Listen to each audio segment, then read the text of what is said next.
الحمد لله نحمده ونستعينه ونستغفره ونؤمن به ونعوذ بالله من شرور أنفسنا ومن سيئات أعمالنا من يهد الله فلا مضل له ومن يضلله فلا هادي له وأشهد أن لا إله إلا الله وحده لا شريك له وأشهد أن محمدا عبده ورسوله أما بعد فأعوذ بالله من الشيطان الرجيم بسم الله الرحمن الرحيم إذا زلزلت الأرض زلزالها فأخرجت الأرض أثقالها وقال الإنسان ما لها يومئذ تحدث أخبارها بأن ربك أوحى لها يومئذ يصدر الناس أشتاتا ليروا أعمالهم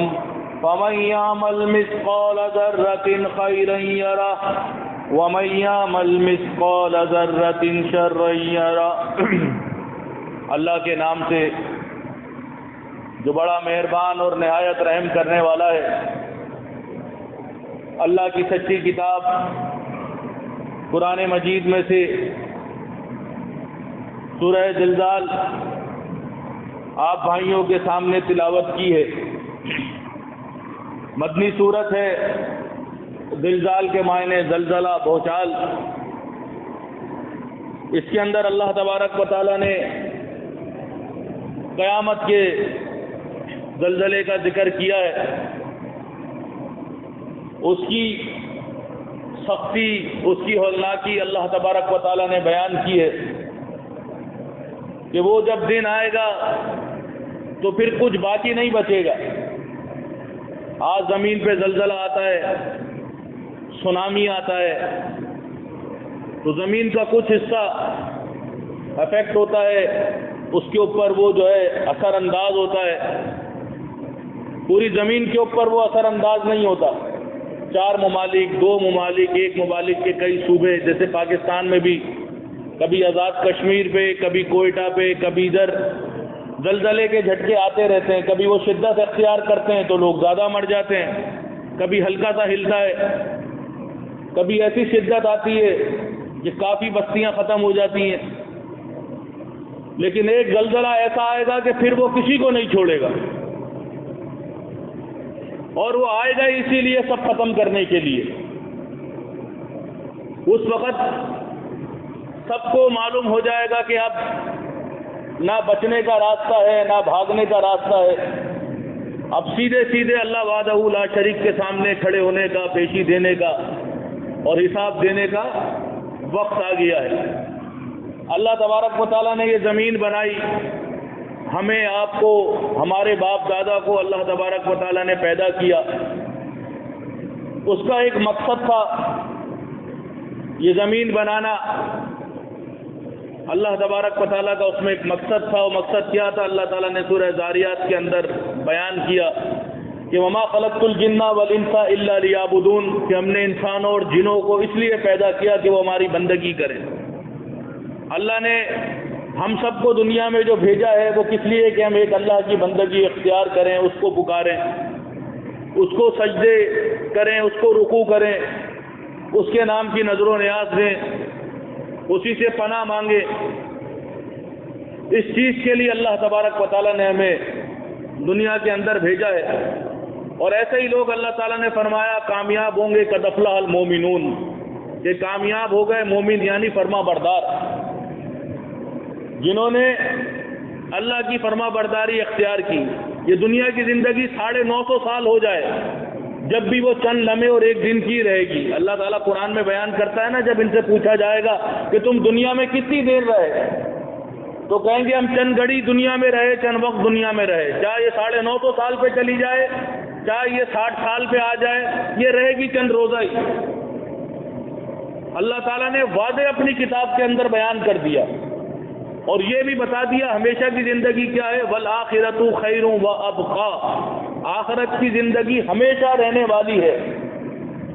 اور لوگوں کا حال کیا بتایا، بل تؤثرون الحیات الدنیا، کہ وہ دنیا کی زندگی کے اندر محو ہے، مگن ہے، اپنی توانائیاں ساری دنیا کی زندگی میں لگاتے ہیں۔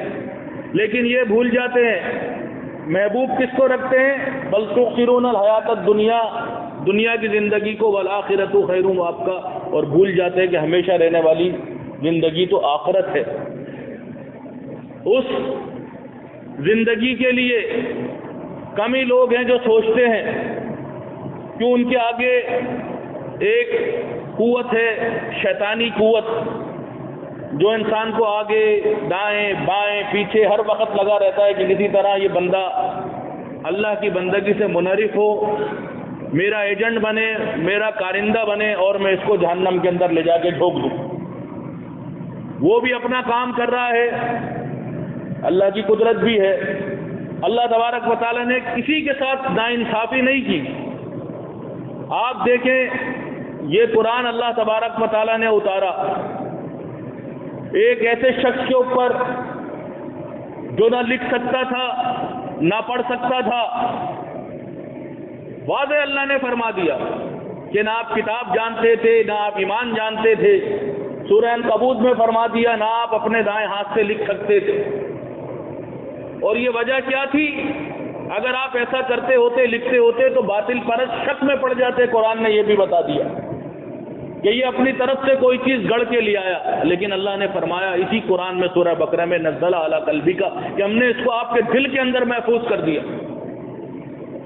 ایک ایک چیز فرشتے نے آ کے آپ کو بتائی اللہ کے حکم سے، بڑی بڑی اللہ کی نشانیاں آپ کو اللہ تبارک و تعالیٰ نے معراج پہ بلا کے دکھائی، عذاب دکھایا، ہر چیز دکھائی۔ اور آگے رسول اللہ صلی اللہ علیہ وسلم نے فرمایا کہ میں جو چیزیں دیکھ کے آیا ہوں لوگوں اگر تم وہ دیکھ لو تو ہنسو کم رو زیادہ۔ اللہ تعالیٰ ان کو لے گیا، بلایا ان کو، سارے معاملات دکھائے، پھر انہوں نے غیب کی خبر، اللہ تعالیٰ نے جو ان کو ساری جو چیزیں ان کے سامنے جتنا اللہ نے چاہا دکھایا، اس نے اس کی خبر دی۔ اور آج یہ قرآن جو ہمارے سامنے موجود ہے، ذالک الکتاب لا ریب فیہ، جس میں کسی قسم کا کوئی شک اور شبہ نہیں ہے، کیوں؟ اس کی حفاظت اللہ رب العالمین کے ذمہ ہے۔ دوسری کتابوں کے اندر تحریف ہو چکی ہے، توریت ہے، زبور ہے، انجیل ہے، اللہ کی کتابیں ہیں، وہ ہمیں ان کتابوں کے اوپر ایمان لانا ہے، لیکن یہ جو چوتھی اور یہ آخری کتاب ہے قرآن مجید، اس کی حفاظت اللہ کے ذمہ ہے کہ ہم نے ذکر نازل کیا، ہم ہی اس کے نگراں ہیں، ہم ہی اس کی حفاظت کرنے والے ہیں۔ تو اللہ تعالیٰ نے بالکل بے نسل حالت میں رکھا ہوا ہے آج بھی۔ اور یہ احبار اور رہبان جو شروع سے چلتے چلے آ رہے ہیں، مولوی پیر کہیں پنڈت ہوتے ہیں، کہیں یہ کچھ ہو جاتے ہیں، لیکن رہتے ہی احبار اور رہبان ہیں۔ یہ سب سے پہلے لوگوں کے دلوں میں کیا وسوسے ڈالتے ہیں کہ کتاب جو ہے یہ مشکل ہے، یہ آپ کے سمجھ میں نہیں آئے گی۔ کوئی 17 علوم، کوئی 18 علوم، کوئی کتنے علوم کی جو ہے راگ الاپتا ہے، لوگوں کو گمراہ کرتے ہیں کہ اس کے لیے وقت لگانا پڑتا ہے۔ وقت لگانے کے بعد بھی ایک بچہ مدرسے میں جاتا ہے، 99 کتابیں پڑھتا ہے، درس نظامی کرتا ہے، قرآن حفظ کرتا ہے، حدیثوں کا علم سیکھتا ہے، لیکن جب وہ سب کرنے کے بعد جب باہر نکلتا ہے 8 سال تو وہ دیوبندی بن کے نکلتا ہے۔ دیوبندی کا بچہ بن کے وہ مدرسے میں داخل ہوتا ہے اور دیوبندی مولوی بن کے مدرسے سے باہر نکلتا ہے۔ باپ ہاتھ پکڑ کے لے جاتا ہے، کچھ نہیں آتا، بچہ ہے، کون ہے؟ بریلوی خاندان سے، بریلوی مدرسے میں ڈالیں گے، دیوبندی خاندان سے، دیوبندی مدرسے میں ڈالیں گے، اہل حدیث خاندان سے، اہل حدیث خاندان میں مدرسے میں ڈالیں گے۔ وہ چلا جاتا ہے، قرآن حدیث پڑھتا ہے، اس کے سامنے اللہ کی محکم آیتیں آتی کہ ان الدین عند اللہ الاسلام، اللہ کے نزدیک جو دین پسند کیا گیا ہے وہ اسلام پسند کیا گیا ہے۔ وَمَن يَبْتَغِي غَيْرَ الْإِسْلَامِ فِي دین، جو اسلام سے علاوہ کسی اور دین کا طالب ہوگا وہ آخرت میں کبھی فلاح نہیں پائے گا۔ لوگوں تم اللہ کی رسی مضبوطی سے تھامو، ولا تفرقوا، فرقے نہ ہو۔ یہ سب پڑھ کے وہ نکلتا ہے، لیکن افسوس کہ وہ مسلک پرست بن کے ہی نکلتا ہے، وہ مسلم بن کے نہیں نکلتا۔ کیا سمجھا اس نے؟ 17 علوم بھی حاصل کر دیے، 99 کتابیں بھی پڑھ لی، قرآن بھی اس نے حفظ کر لیا، حدیثوں کے دور بھی اس نے کر لیے، علم حاصل کرنے کے بعد بھی وہ مسلک پرست رہا، تو ایسے علم کا فائدہ کیا؟ اللہ کی کتاب کہتی ہے کما سلیل ہماری یحمل اسفار، یہ وہ گدھے ہیں، ان کی اوقات، ان کی حیثیت یہ ہے جن کے اوپر کتابیں ڈالی ہوئی ہیں، لادی ہوئی ہیں، اس سے علاوہ ان کے علم کی اللہ کے نزدیک کوئی حیثیت نہیں ہے۔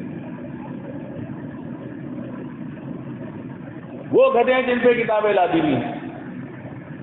ایک شخص اللہ کی کتاب سے نصیحت حاصل کرنے کے لیے اس کو کھولتا ہے۔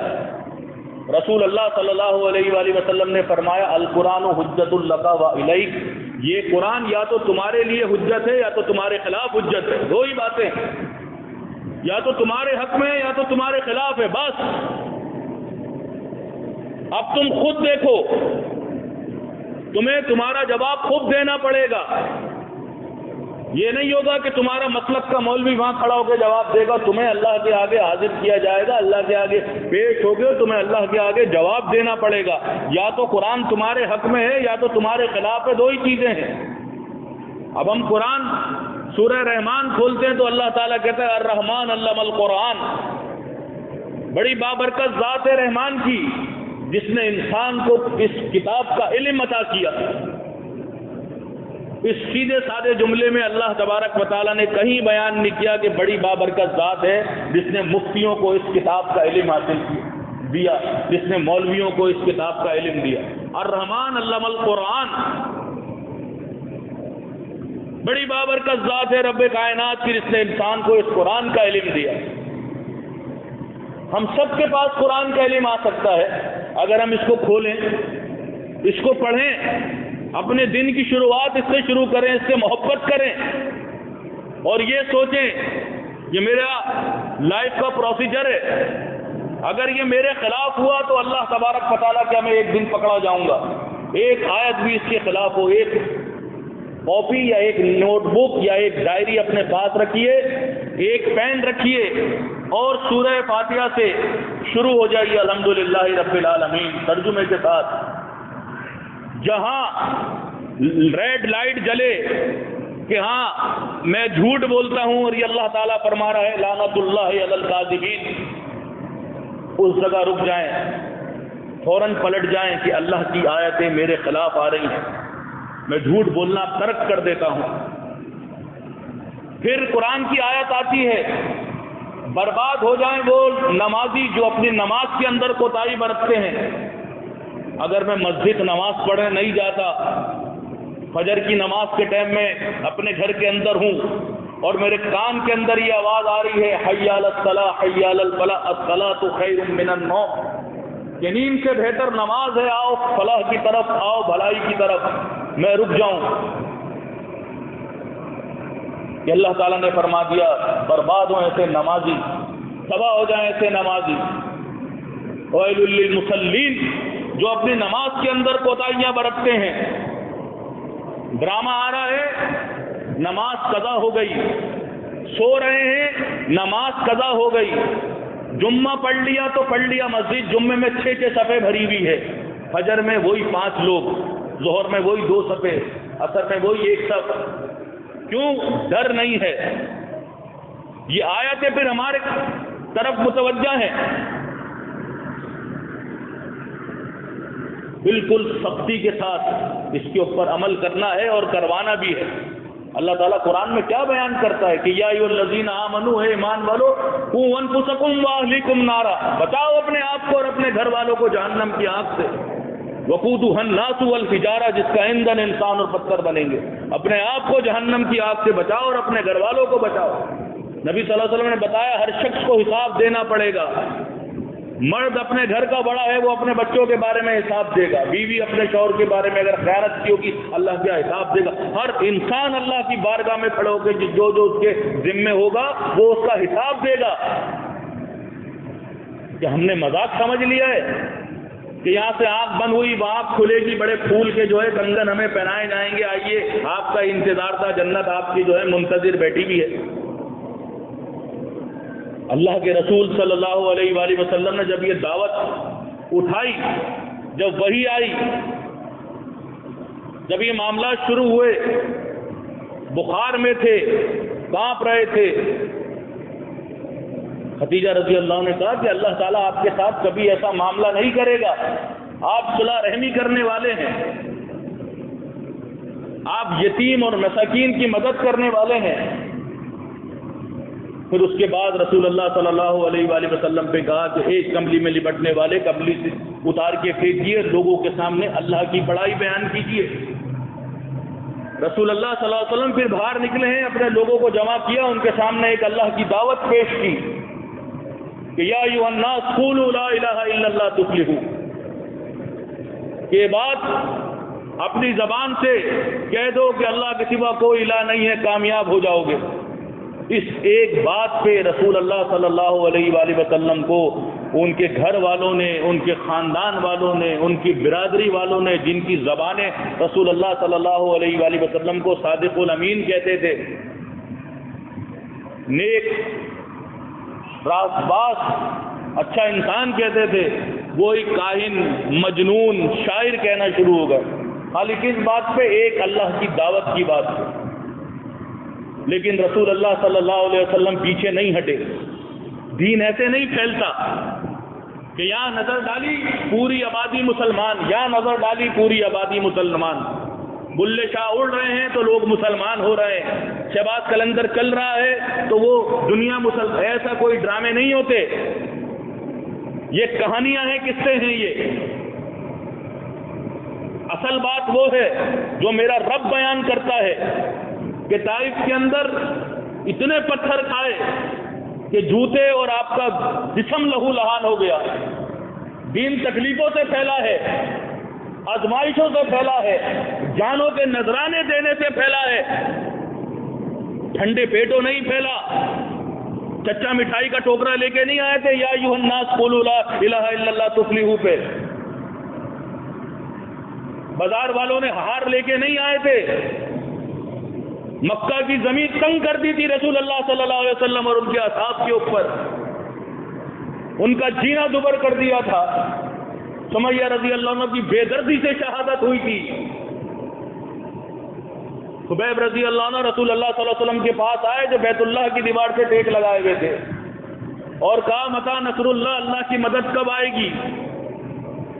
نبی صلی اللہ علیہ وسلم نے کہا کہ صبر کرو، تم سے پہلے لوگوں کے جسموں کے اوپر لوہے کے کنگے چلا کے ان کی گوشت اور ان کی ہڈی الگ کر دی گئی، لیکن انہوں نے صبر کیا۔ اللہ تعالیٰ کی مدد مومنوں کے ساتھ ہے۔ اس طرح دین پھیلا ہے، اس قربانیوں کے ساتھ دین پھیلا ہے۔ اس کے بعد طائف گئے زید رضی اللہ عنہ کے ساتھ، اور جا کے ادھر ان سرداروں سے کہا ہے کہ ہمیں آپ رہنے کے لیے یہاں پہ کچھ جگہ دے دی تھی۔ نبی صلی اللہ علیہ وسلم نے ان سے کہا، انہوں نے منع کر دیا کہ نہیں، آپ کے لیے کوئی جگہ نہیں ہے، آپ یہاں سے چلے جائیں، آپ اس کو بھی مکہ بنا دیں گے، باپ کو بیٹے سے بھڑوا دیں گے، بیٹے کو باپ سے بھڑوا دیں گے، یہاں بھی ایک عجیب و غریب سزا قائم کر دیں گے، آپ یہاں سے نکلیے۔ اور رسول اللہ صلی اللہ علیہ وسلم وہاں سے نکلے ہیں، ان ظالموں نے اوباش اور آوارہ لڑکوں کو پیچھے لگا دیا کہ ان کو مارو۔ انہوں نے پتھر مارا اور اللہ کے نبی صلی اللہ علیہ وسلم کو لہولان کر دیا۔ یہاں کے اللہ تبارک و تعالیٰ نے پہاڑ پہ جس فرشتے کی ڈیوٹی تھی اس کو جبرائیل امین کے ساتھ بھیج دیا، اور نے کہا کہ بالکل دیکھ لیا اللہ تعالیٰ نے، آپ حکم دیں ہم ان کے دونوں پہاڑوں کو ملا دیں اور یہ بستی ختم ہو جائے۔ کہا نہیں، ان کی نسلیں ایمان لے کے آ جائیں شاید۔ دین اس قربانیوں کے ساتھ پھیلا ہے۔ اپنے بیوی بچوں کو چھوڑ کے صحابہ کرام نے ہجرت کی ہے، جیب میں مال نہیں تھا۔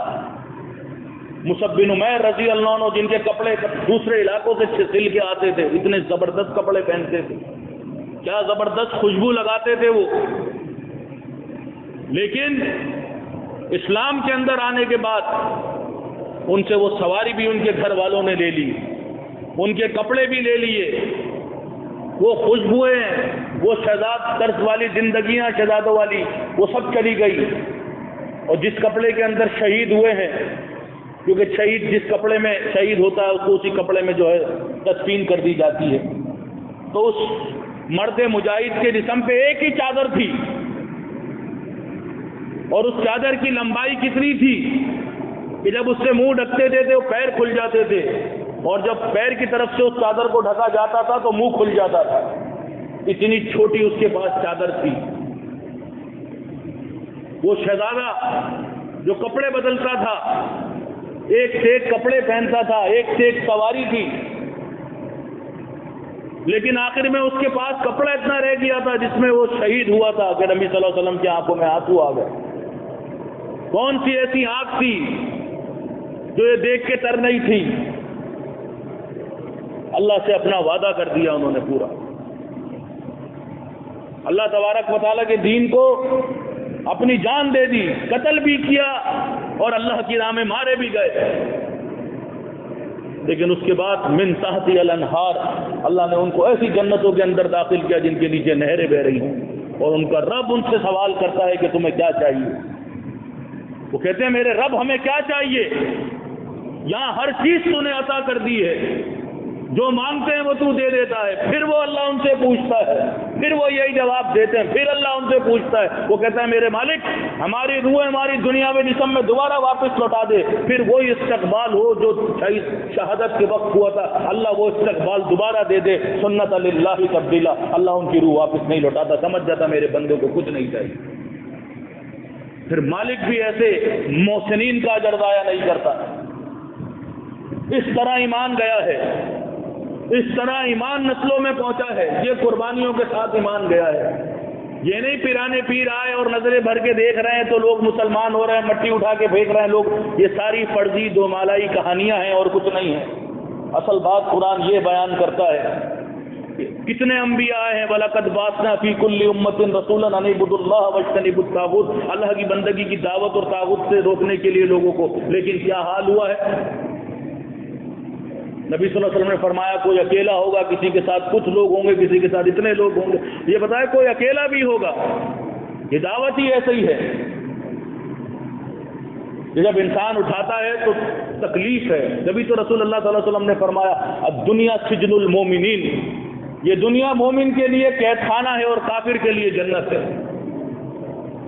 آج اگر اللہ کی بارگاہ میں کامیاب ہونا ہے تو اللہ کے حکم کے مطابق، اللہ کے فرمان کے مطابق اپنی زندگیوں کو رب کے تابع کر دو۔ انشاءاللہ اللہ تعالیٰ قیامت والے دن جب اللہ کے پاس آؤ گے تو اللہ سے جو مانگو گے اللہ تمہیں دے گا۔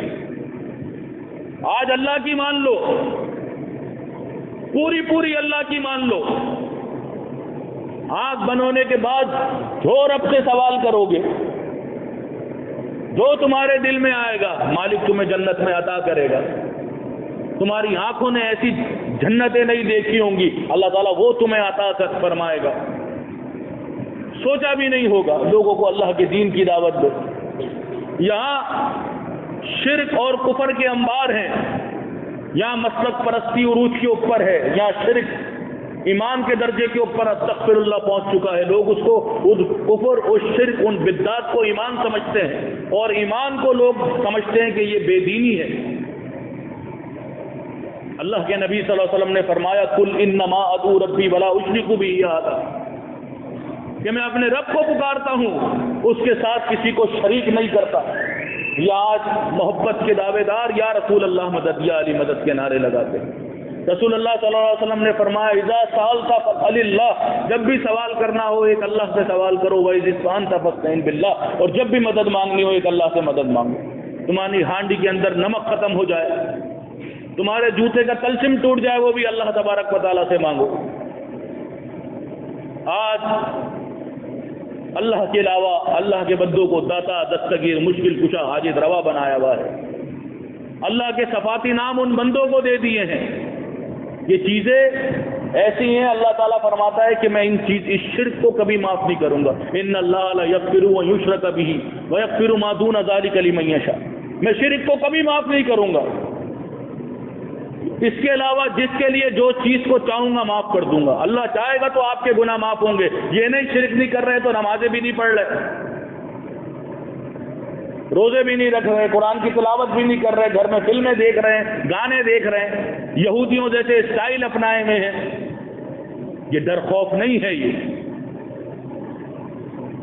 جس کے لیے جس کو چاہوں گا معاف کر دوں گا، کسی نے لکھت نہیں لی بھی ہے، تو یہ شرک ہے، یہ اللہ کے علاوہ اللہ کے بندوں کو پکارنا، اور شرک اللہ کو گالی ہے۔ اس کے بعد اللہ کے صفاتی نام جو اللہ تبارک و تعالیٰ سورہ یوسف کے اندر فرماتا ہے ما تعبدون من دونہ الا اسماء سمیتموہا، یہ تو بس چند نام ہے جو تم نے اور تمہارے باپ دادا نے رکھ لیے ہیں۔ ما انزل اللہ بہا من سلطان، اللہ نے کسی کی کوئی صنعت نازل نہیں کی، کوئی داتا نہیں ہے، کوئی دستگیر نہیں ہے، کوئی مشکل کشا نہیں ہے۔ داتا کے مطلب کیا ہے؟ دینے والا۔ کون ہے دینے والا؟ ایک اللہ رب العالمین۔ غوث اعظم سب سے بڑا فریاد رس، غوث فریاد سننے والا، اعظم سب سے بڑا کون ہے؟ غوث اعظم اللہ تبارک و تعالی، سب سے بڑا فریاد رس، فریادوں کو سننے والا۔ عبد القادر جیلانی کو بنایا ہوا، داتا علی حجویری کو بنایا ہوا ہے، نبی صلی اللہ علیہ وسلم کو مشکل کشا بنایا ہوا ہے، جھولیاں بھرنے والا بنایا ہوا ہے۔ یہ قرآن سارا اس امت کے خلاف حجت بنا ہوا ہے۔ قرآن میں نبی صلی اللہ علیہ وسلم کا سورہ جن کے اندر عقیدہ موجود ہے، قرآن کے اندر موجود ہے، وَلِلَّهِ الْأَسْمَاءُ الْحُسْنَى، اللہ کے اچھے اچھے نام ہیں، فَادْعُوهُ بِهَا، اسی سے پکارو۔ قرآن کے اندر سورہ یوسف میں موجود ہے، یہ نام اللہ کے صفاتی نام ہیں جو تم نے دیے اور تم نے رکھے ہیں۔ اس قوم کے خلاف قرآن حجت بن کے کھڑا ہوا ہے۔ قرآن کہتا ہے وَالَّذِينَ يَدْعُونَ مِن دُونِ اللَّهِ، تم جنہیں اللہ کے سوا پکارتے ہو کسی چیز کے پیدا کرنے والے نہیں ہیں، لا يخلقون شيئا وهم يخلقون، بلکہ خود پیدا کیے گئے ہیں۔ اموات غیر احیاء، اپنی قبر کے اندر مردہ ہیں، وما يشعرون، ان کو شعور نہیں، ایان یبعثون، اس قبر سے دوبارہ زندہ کر کے کب اٹھائے جائیں گے۔ قرآن کہتا ہے وَإِذَا النُّفُوسُ زُوِّجَتْ، قیامت سے پہلے روح اس جسم میں واپس نہیں آئے گی۔ اب یہ دیوبندی، یہ بریلوی، یہ اہل حدیث قبر کے اندر مردہ کو زندہ کرتے ہیں، قرآن ان کے خلاف حجت بنا ہوا ہے، یہ قرآن کے انکاری ہیں۔ واضح قرآن کی آیت موجود ہے وَمَنْ أَضَلُّ مِمَّنْ يَدْعُو مِن دُونِ اللَّهِ، اس شخص سے بڑھ کے گمراہ کون ہوگا؟ مَن لَّا يَسْتَجِيبُ لَهُ، جو ایسے لوگوں کو پکارے جو قیامت تک اس کی پکار نہ سن سکے۔ یہ کھڑے میں ان کے مزاروں کے اوپر حاضر باش لشکر بن کے وہاں جاتے ہیں، دھماکوں سے انہی کے لوگ مر جاتے ہیں، انہی کی لاشیں ٹکڑے ٹکڑے ہو جاتی ہیں، پھر بھی ان کی قبروں پہ سجدے کرتے ہیں۔ اللہ تعالیٰ فرما رہا ہے قرآن کے اندر کہ میرے بندو لا تسجدو، نہ سورج کو سجدہ کرو، نہ چاند کو سجدہ کرو، واسجدوا للہ الذی خلقہن، سجدہ اس کو کرو جس نے اس پوری کائنات کو بنایا ہے۔ آج اس دین کو بیان کرنے والا کوئی نہیں ہے۔ ولا تشتروا بآیاتی ثمنا قلیلا، اس دین کو بیچ دیا چند پیسوں کے خاطر، چاہے طارق جمیل ہو، چاہے یہ طاہر القادری ہو، چاہے یہ الیاس قادری ہو، چاہے ساجد میر ہو، جتنے بڑے بڑے مسلک پرست ہیں انہوں نے دین کو بھیجا ہے، دین کو ذریعہ معاش بنایا ہے۔ نماز کے پیسے، اذان کے پیسے، مدارس میں تفسیریں لکھ لکھ کے بھیج رہے ہیں، خوب پیسے کما رہے ہیں۔ نبی صلی اللہ علیہ وسلم نے فرمایا ایسا مؤذن، ایسا امام رکھو کہ جو دین پہ اجرت نہ لے، ہماری آیتوں کو چند پیسوں کے عوض نہ بیچو اور ہم سے ڈرو۔ اقرأ القرآن، قرآن پڑھاؤ، اس کے ذریعے نماز پڑھاؤ، ولا تاکلوا بھی، پر اسے کمائی کا ذریعہ نہ بناؤ۔ اس کمائی نے اس دینداری کو دکانداری بنایا ہے، اس پیسے نے دینداری کو دکانداری بنایا ہے۔ جو اس قرآن کی جگہ فضائل اعمال لوگوں کے ہاتھ میں ہے، تبلیغی نصاب لوگوں کے ہاتھ میں ہے، نہج البلاغہ لوگوں کے ہاتھ میں ہے، اس پیسے کی یہی وجہ ہے کہ مسلم نام کے بجائے ان کا نام دیوبندی ہے، ان کا نام بریلوی ہے، ان کا نام اہل حدیث ہے۔ قرآن ان کے خلاف حجت بنا ہوا ہے اور ان کو کوئی پرواہ ہی نہیں ہے۔ اللہ کی واضح آیات ان کے خلاف جا رہی ہیں، ان کو پڑھ پڑھ کے سنائی جاتی ہے، ان کو تبلیغ کی جاتی ہے، بتایا جاتا ہے، لیکن یہ اللہ تعالیٰ قرآن کے اندر اپنی سورہ بقرہ میں 3 قسم کے لوگوں کا ذکر فرماتا ہے۔ ایک تو وہ ہیں کہ ایمان لاتے ہیں بالغیب کے اوپر، جتنا اللہ نے رزق دیا اس میں سے خرچ کرتے ہیں اور متقی لوگ ہیں۔ دوسرے وہ ہیں جو جہنم کے لیے بنے ہیں، سنتے ہی نہیں ہیں، صم بکم عمی، بالکل بہرے اندھے ہیں، گونگے، اللہ نے ان پہ ٹپے لگا دیے۔ تو آپ قرآن سنائیں گے ان کے آگے، وہ بالکل مطلق اللہ کی آیتوں کا انکار کر دیں گے کہ یہ تو پچھلے لوگوں کے لیے آیا ہے قرآن۔ تو کیا قرآن نعوذ باللہ معزول ہو گیا؟ اب کوئی نیا قرآن آئے گا؟ کس نے کہا تمہیں پچھلے لوگوں کے لیے قرآن آئے؟ قیامت تک کے لوگوں کے لیے ہے یہ، اسی قرآن سے اللہ تعالیٰ فیصلہ کرے گا۔ اِنَّ قَوْمِ اتَّخَذُوا هَٰذَا الْقُرْآنَ مَهْجُورًا، نبی صلی اللہ علیہ وسلم کے رب میری قوم نے قرآن چھوڑ دیا تھا۔ اللہ کی کتاب ان کے پیچھے، ان کو اپنی طرف اللہ تعالیٰ بلا رہا ہے۔ وہ تو پہلے آسمان پہ آ کے ہاتھ پھیلاتا ہے کہ ہے کوئی بندہ مجھ سے مانگنے والا، لیکن آج بندے اللہ سے بھاگ رہے ہیں۔ کل جب وہ 70 گز زنجیر کے اندر لپیٹے گا اور آگ کے اندر ڈالے گا، آج ایک چائے کا کپ آپ کے سامنے رکھا جائے، اس میں سے دھواں نکل رہا ہو، آپ ایک ہاتھ میں ذرا چائے پی کے دکھاؤ، یہ حلق، یہ زبان، یہ آپ سے ہر چیز کاٹ دے گی۔ وہ چائے کا کپ ہے، اس دن کھولتا ہوا تانبا، سیسا، یہ لوہا، یہ منہ کے اندر ڈالا جائے گا، چھالیا کا ایک دانہ، چاول کا ایک دانہ آپ کی سانس کی نالی کے اندر چلا جائے، ایک ہڈی ذرا سی پھنس جائے، کس کی آپ کی پیٹھ کے اوپر ٹھوک ٹھوک کے ہڈی نکالی جاتی ہے، آپ کی جان نکال دیتی ہے۔ وہ اتنی طاقت بھی انسان کے اندر نہیں ہے۔ وہ زخوم کانٹوں والا پیڑ، ان شجر الزقوم، وہ انسان کے حلق کے اندر ٹھوسا جائے گا، مارے بھوک کے وہ کھائے گا اور وہ اس کے حلق کے اندر پھنس جائے گا، اور پھر وہ پانی کی طرف بھاگے گا، کھولتا ہوا تانبا دیا جائے گا تو اس کی آتے واتے سب کاٹ دے گا۔ اللہ تعالیٰ کہے گا چکھو اس عذاب کا مزہ، تم بڑے متکبر تھے، ہمارے آیتوں کے انکاری تھے تم، جس طرح تم نے ہم کو بلا دیا تھا آج ہم بھی تمہیں بھلا دیتے ہیں۔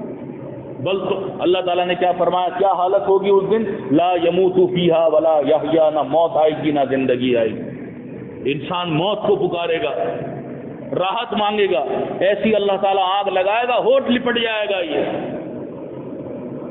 پھر دوبارہ آ جائے گی، پھر جلے گی، پھر آ جائے گی، اپنی آنتیں اپنے ہاتھ سے کھینچے گا، یہ آنتیں ڈال کے ایسے کر کے ہونٹ کھینچے جائیں گے، اس عذاب کا کوئی تصور ہی نہیں کر سکتا کہ وہ اللہ تعالیٰ نے کیسا عذاب تیار کر رکھا ہے۔ جبھی وہ اپنے بندوں پہ اتنا مہربان ہے، ان کو سمجھاتا ہے، میرے بندو اللہ کی طرف پلٹو، اللہ کی طرف آؤ، کہ لوگوں جنہوں نے اپنی جان کے اوپر ظلم کیا ہے، لا تقنطوا من رحمت اللہ، اللہ کی رحمت سے کبھی مایوس مت ہونا، کبھی نامراد مت ہونا، اللہ تعالیٰ بہت وسیع ہے۔ یبدل اللہ سیئاتہم حسنات، تمہارے گناہوں کو ثواب میں بدل دے گا، وکان اللہ غفور الرحیم، اللہ بڑا غفور الرحیم ہے، اللہ بڑا غفور الرحیم ہے۔ اللہ کی بات آ جائے، اس کے زمرے میں کوئی تمہارے سامنے آ رہا ہو، تمہاری ماں تمہیں اگر کفر و شرک کے اوپر روک رہی ہو، اپنی ماں کی بات بھی نہ ماننا، اپنے باپ کی بھی بات نہ ماننا، اپنے رشتہ داروں کی بات بھی نہ ماننا۔ جب اللہ کی بات آ جائے، نبی صلی اللہ علیہ وسلم نے اللہ کی حرمت کا کتنا احترام کیا کہ جب رسول اللہ صلی اللہ علیہ وسلم کے پاس چوری کا مقدمہ آیا اور اس کی جب طرفداری کی گئی تو نبی اس عورت کا نام بھی فاطمہ تھا، لڑکی کا نام، تو رسول اللہ صلی اللہ علیہ وسلم نے کھڑے ہو کر خطبہ دیا اور کہا اللہ کی قسم اگر اس فاطمہ کی جگہ میری بیٹی فاطمہ بھی ہوتی تو میں اس کے ہاتھ کاٹ دیتا۔ بالکل بھی وہ نہیں کیا، کس چیز کا لحاظ؟ جب اللہ تعالیٰ نے ایک محکم چیزیں اتار دی اور کہہ دیا وَمَن لَّمْ يَحْكُم بِمَا أَنزَلَ اللَّهُ فَأُولَٰئِكَ هُمُ الْكَافِرُونَ فَأُولَٰئِكَ هُمُ الظَّالِمُونَ فَأُولَٰئِكَ هُمُ الْفَاسِقُونَ، جو اللہ کے نازل کردہ احکامات کو نہ مانے وہ کافر ہے، وہ فاسق ہے۔ اللہ تعالیٰ نے کہہ دیا کہ سجدہ اللہ کو ہے، اور جو یوسف علیہ السلام کو کرائے وہ کافر ہے، انکاری ہے وہ۔ اللہ تعالیٰ نے کہا میں ہوں داتا، میں ہوں دستگیر، جو اللہ کے بندوں کو داتا دستگیر مشکل کشا بنائے وہ کافر ہے، قرآن کا انکاری ہے وہ، کوئی بھی ہو سامنے۔ اللہ تعالیٰ ہم سے بھی پوچھتا ہے ما لکم لا ترجون للہ وقارا، تمہیں کیا ہو گیا تمہارے نزدیک اللہ کا کوئی وقار ہی نہیں؟ ڈرو اللہ تعالیٰ سے، یا ایھا الذین آمنوا اتقوا اللہ حق تقاتہ ولا تموتن الا وانتم مسلمون، ایمان والو اللہ سے ڈرو، اس طرح ڈرو جس طرح ڈرنے کا حق ہے، زبانی دعوے نہ کرو، نمازیں برباد کر رہے ہو، روزے برباد کر رہے ہو، سنت کی کوئی پاسداری نہیں ہے، شادیاں ہو رہی ہیں تو مووی تصویریں ہیں، مخلوط محفلیں، عورتیں مرد ساتھ ہیں، مشرکوں کے گھر رشتے لینے کے لیے جا رہے ہو، یہ ایمان نہیں ہے، یہ محبت نہیں ہے رب سے۔ کیا درجہ ہے محبت کا؟ جس نے اللہ کے لیے دیا، اللہ کے لیے لیا، اللہ کے لیے دوستی کی، اللہ کے لیے دشمنی کی، اس کا ایمان مکمل ہو گیا، اس کا ایمان کمپلیٹ ہو گیا۔ اللہ تعالیٰ کو سچے دل سے توبہ پسند ہے، اور جبھی آپ کے گناہوں کو وہ ثواب میں بدلے گا کہ جب آپ اپنا احتساب کریں گے، اللہ کا شکر ادا کریں گے کہ اللہ تعالیٰ نے اس دور میں آپ کو ہدایت سے سرفراز کیا، ہدایت سے آپ کو نوازا. جب ہدایت سے نواز دیا اللہ تبارک و تعالیٰ نے, تو جو عورتیں ہیں جو مرد ہیں انہیں دیکھنا چاہیے قرآن و حدیث مجھے کس چیز کا پابند کر رہا ہے. صلاۃ کا پابند کر رہا ہے, عورتوں کو دیکھنا چاہیے. پردے کا پابند کر رہا ہے, نامحرم سے بات کرنے کا پابند کر رہا ہے, تو وہ اس کے اوپر بالکل کاربند ہو جائے کہ واقعی میں نظر آئے کہ یہ مسلمان عورت ہے, واقعی میں وہ نظر آئے کہ وہ مرد مسلمان مرد ہے, اللہ کا فرما بردار مرد ہے. اس کی زبان پہ ذکر ہے اللہ کا, سبحان اللہ و بحمدہ سبحان اللہ العظیم. کیوں کرتا ہے؟ کہ وہ اللہ کے عذاب سے بچے. مفلس کون ہے؟ نبی صلی اللہ علیہ وسلم نے پوچھا صحابہ سے, انہیں بتایا, بولا وہ ہے کہ اللہ کی بارگاہ کے اندر جو آئے گا اور اس کی نیکیاں لے کے جو ہے وہ دوسرے کے اس میں ڈال دی جائیں گی اور اس کے پاس کچھ بھی نہیں بچے گا, کہ اس نے غیبت کی ہوگی, اس نے گناہ کیے ہوں گے, اس نے حق مارا ہوگا. آج یہاں ایمان ہی نہیں ہے, جبھی تو یہاں زنا بھی ہوتا ہے, یہاں شرابیں بھی چلتی ہیں, یہاں قتل و غارت بھی ہوتے ہیں, یا ڈاکہ بھی ڈالا جاتا ہے, یہاں حق بھی مارا جاتا ہے, موبائل بھی چھینا جاتا ہے. کیوں؟ یہاں ایمان نہیں ہے. ایمان کے بعد پھر اللہ کا ڈر آتا ہے. وَلَوْ أَنَّ أَهْلَ الْقُرَىٰ آمَنُوا وَاتَّقَوْا, یہ بستی والے اللہ پہ ایمان لے آئیں اور اللہ سے ڈریں تو اللہ تعالیٰ آسمان کے دہانے ان کے اوپر کھول دے گا. لیکن پہلے اللہ کی طرف ایمان لائیں, اللہ سے ڈریں اور توبہ کریں. تابوا واصلحوا وبینوا, توبہ کریں, اصلاح کریں, بیان کریں. توبہ اللہ کے حکم سے ہوتی ہے, اللہ کی جو ہے بہت بڑا انعام ہے توبہ. انبیاء علیہ الصلوۃ والسلام نے کی, صحابہ نے کی. ایک ظالم متکبر مرتد آدمی کے لیے توبہ بہت بڑا بوجھ بن جاتی ہے کہ میں توبہ کروں, میں کیسے توبہ کر سکتا ہوں. توبہ کے لیے کون اڑا؟ شیطان. اس نے توبہ نہیں کی. آدم علیہ السلام نے اللہ تعالیٰ سے توبہ کی, اللہ تعالیٰ نے ان کو کلمات بھی سکھائے کہ اس طرح مجھ سے توبہ کرو. ربنا ظلمنا انفسنا فإن لم تغفر لنا وارحمنا لنكونن من الخاسرین. جو اڑ گیا وہ شیطان ہے, وہ اس کو مہلت ہے, کتنا بھاگ لے گا, نہ اس زمین کو قراض کر سکتا ہے, نہ اس آسمان کو قراض کر سکتا ہے. توبہ ہے اللہ تبارک و تعالیٰ کو پسند. اللہ تبارک و تعالیٰ یہی کہتا ہے, میرے بندو تمہاری آنکھ بند ہونے سے پہلے میرے توبہ کر لو, رجوع کر لو, تمہارے گناہوں کو ثواب میں بدل دوں گا. نمازیں چھوڑی ہیں, آج تمہارے ذہن میں یہ بات آ گئی ہے کہ واقعی میں میرے خلاف یہ باتیں جا رہی ہیں, تو آج سے تم نے اصلاح کی. مومن وہی ہے کہ جب اس کے کان میں اللہ کی بات پڑتی ہے تو اس کی زندگی بدل جاتی ہے, فوراً اصلاح کرتا ہے, اللہ کی طرف پلٹتا ہے اور اللہ کے پسندیدہ کام کرتا ہے. کیا ومن احسن قولا ممن دعا الی اللہ, کہ اس شخص سے اچھا کون ہوگا جو لوگوں کو اللہ کی طرف بلائے. میں اپنی بہنوں سے بھی کہتا ہوں کہ جب نماز کا ٹائم ہو, اپنے مردوں اور اپنے بچوں کو گھر سے اٹھا کے مسجد کی طرف بھیجو. سو رہے ہو, ان کے منہ کے اوپر پانی ڈالیے کہ جاؤ فجر کا ٹائم ہو رہا ہے, مسجد جاؤ, نماز پڑھو, اللہ کا ذکر کرو. یہ پریشانیاں, یہ برکتیں جو اٹھ رہی ہیں, کیوں ناشکریاں گھروں میں جنم لیتی ہیں. یہ سب چیزیں کب جنم لیتی ہیں؟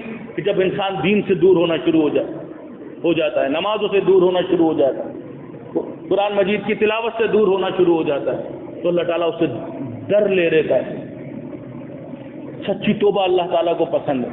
ایک عورت تھی, اس سے غلط کام ہوا اور وہ حمل سے تھی, رسول اللہ صلی اللہ علیہ وسلم کے پاس آئی اور کہا اللہ کے نبی صلی اللہ علیہ وسلم مجھ سے یہ غلط کام ہو گیا. کہا کہ اس کی سزا سنسار ہے, لیکن ابھی تم چلی جاؤ. کیوں؟ وہ عمل سے تھی, وہ چلی گئی. دوبارہ وہ آئی, اس کے پاس بچہ تھا گود میں, لیکن وہ دودھ پیتا بچہ تھا. رسول اللہ صلی اللہ علیہ وسلم نے کہا کہ ابھی بھی تم چلی گئی. تیسری دفعہ وہ آئی, وہ بچہ ہاتھ میں روٹی کا ٹکڑا پکڑا ہوا تھا. تو رسول اللہ صلی اللہ علیہ وسلم نے وہ بچہ لیا, صحابی کو دیا اور کہا جاؤ اس عورت کو سنسار کر. اس کو سنسار کر دیا. اس عورت کا خون ایک صحابی کے کپڑوں پہ لگا اور اس نے آ کے اس صحابی کے منہ سے نکلا کہ یہ ناپاک خون تھا. ایسی بات نکلی. رسول اللہ صلی اللہ علیہ وسلم کو غصہ آیا, کہا کہ اللہ کے بندو, اس بندی نے تو اللہ کے آگے اپنے آپ کو پیش کر دیا اور ہم نے اس گناہ کی سزا بھی اس کو دے دی. اور اللہ کی قسم اس نے ایسے توبہ کی ہے کہ اس کی توبہ 70 گھروں کے لیے کافی. اس طرح اس نے اللہ سے توبہ کی اس کو احساس ہوا اس گناہ کا، اس نے اپنے آپ کو اللہ کے آگے پیش کر دیا۔ رسول اللہ صلی اللہ علیہ وسلم نے کہا کون ہوتے ہو تم؟ اس دل کے ساتھ اس نے توبہ کی ہے، اس کا اور اس کے رب کا معاملہ ہے۔ ان اللہ علیم بذات الصدور، اللہ دلوں کے حال جانتا ہے۔ اللہ تعالیٰ اتنا خوش ہوتا ہے اپنے بندوں کی توبہ سے کہ اللہ تعالیٰ حدیث کے اندر رسول اللہ صلی اللہ علیہ وسلم فرماتے ہیں کہ کوئی شخص اگر جنگل میں جا رہا ہو اور اونٹ کے اوپر بیٹھا ہو، اونٹ کے اوپر اس کا تمام سامان موجود ہو، وہ اونٹ کہیں وہ بیٹھے آرام کے لیے اونٹ کہیں گم ہو جائے۔ اب وہ آدمی صحرا میں، اب اس زمانے میں نہ ہوٹل تھے، نہ ٹرانسپورٹ تھا، نہ روڈ تھی، کچھ بھی نہیں تھی، بس ایک صحرا تھا حد نگاہ، اس میں جو ہے کوئی سواری نہیں تھی، وہ اونٹ ہی سواری تھی، اسی اس پہ کھانا تھا، اسی پہ اس کا جو ہے سامان لگا ہوا تھا۔ تو بیچارہ وہ اتنا پریشان بیٹھا ہوا ہے کہ میری ہر چیز ہی مجھ سے لٹ گئی۔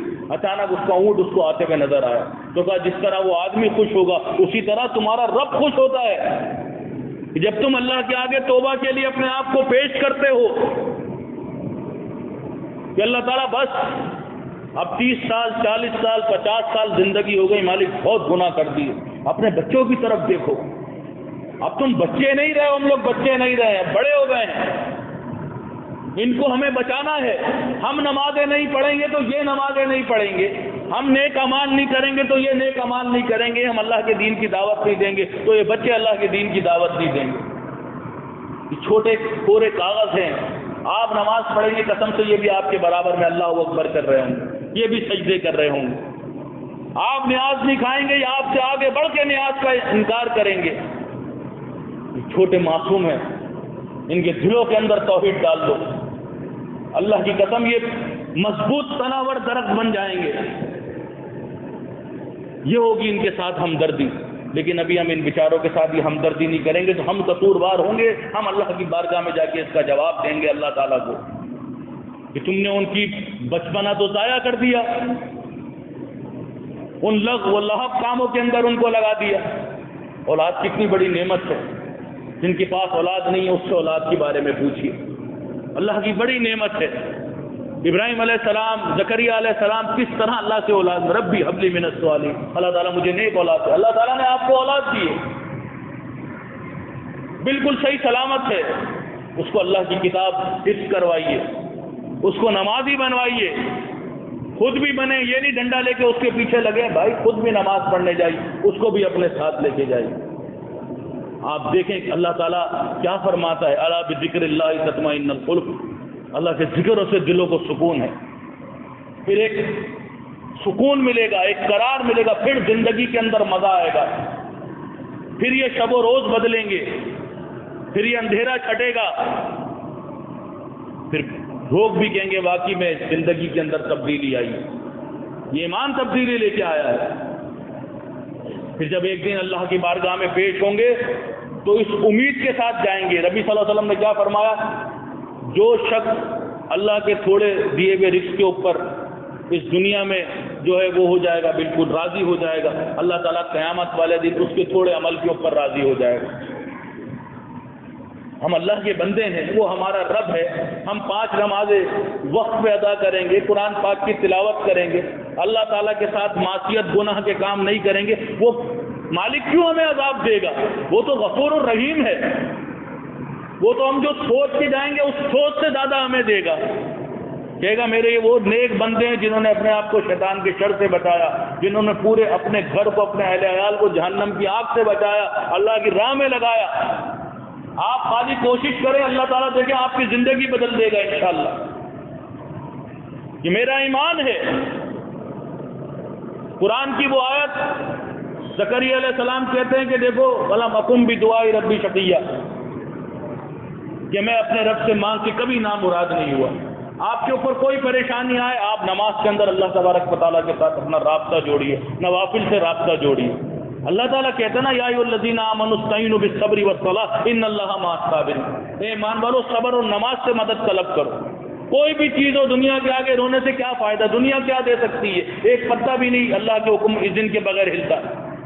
وما تسقط من برکۃ الا یعلمها، زمین پہ نہیں گرتا، اللہ کو اس کا علم ہوتا ہے. اور ایک کائنات کا مالک، معبود اور مسجود اللہ ہے، جس کو کبھی نیند نہیں آتی، کبھی اونگ نہیں آتی، ہر چیز کے اوپر قادر ہے. وہ لہ الخلق، ہر چیز اس کی مخلوق ہے، وَلَهُ الْأَمْرُ، اور اسی کا اس کے اوپر اللہ کا حکم چلتا ہے. اللہ تعالیٰ آپ کو دینا چاہے، کون کائنات کی کون سی طاقت روک سکتی ہے؟ آپ کو مانگنا ہے، اللہ سے مانگیے. گاڑی مانگنی ہے، اللہ سے مانگیے. جنت مانگنی ہے، اللہ سے مانگیے. بخشش مانگنی ہے، اللہ سے مانگیے. اللہ سے اپنا رابطہ جوڑیے، اللہ سے اپنے معاملات درست کیجیے، اللہ کے قریب ہوئیے. کیسے قریب ہوں گے؟ اللہ کے پسندیدہ کام کریں گے، اللہ کے خود قریب ہو جائیں گے. اللہ تعالیٰ خود آپ کے قریب آئے گا. آپ ایک بالش جائیں گے، وہ 10 بالش آئے گا. آپ ایک قدم جائیں گے، وہ 10 قدم بڑھ کے آئے گا. اللہ سے اپنے معاملات درست کر لیجیے، آپ کی زندگی بدل دے گا. تو میں اللہ تبارک و تعالیٰ سے سب سے پہلے اپنے لیے دعا کرتا ہوں کہ اللہ تبارک و تعالیٰ مجھے قرآن پہ چلنے کی اور اس کی دعوت دوسروں تک پہنچانے کی ہمت اور توفیق عطا فرمائے. اللہ تعالیٰ ہمیں نمازی بنا دے پروردگار عالم. اللہ تعالیٰ ہمیں گناہوں کے کاموں سے اللہ تعالیٰ ہمیں پیچھے رکھ، ہماری جان چھڑا دے پروردگار عالم. اللہ تبارک و تعالیٰ جو ہمارے ساتھی آج یہاں نہیں ہیں، انہیں جنت الفردوس کے اعلیٰ مقام میں جگہ عطا فرما. اللہ تعالیٰ ہمیں ایمان پہ زندہ رکھ، اللہ تعالیٰ ہمیں ایمان کے اوپر موت دے پروردگار عالم. جو لوگ بے روزگار ہیں، اللہ تعالیٰ ان کو اچھا روزگار عطا فرما پروردگار عالم. جو لوگ بیمار ہیں، اللہ تعالیٰ ان کو صحت کاملہ عطا فرمائے. امیر تنظیم یعقوب صاحب یہاں موجود ہیں، جس ساتھی کے ذہن میں کوئی سوال ہو یا اشکال ہو، انشاءاللہ ان سے کریں، وہ آپ کو قرآن و حدیث سے جواب دیں گے. السلام علیکم ورحمۃ اللہ وبرکاتہ.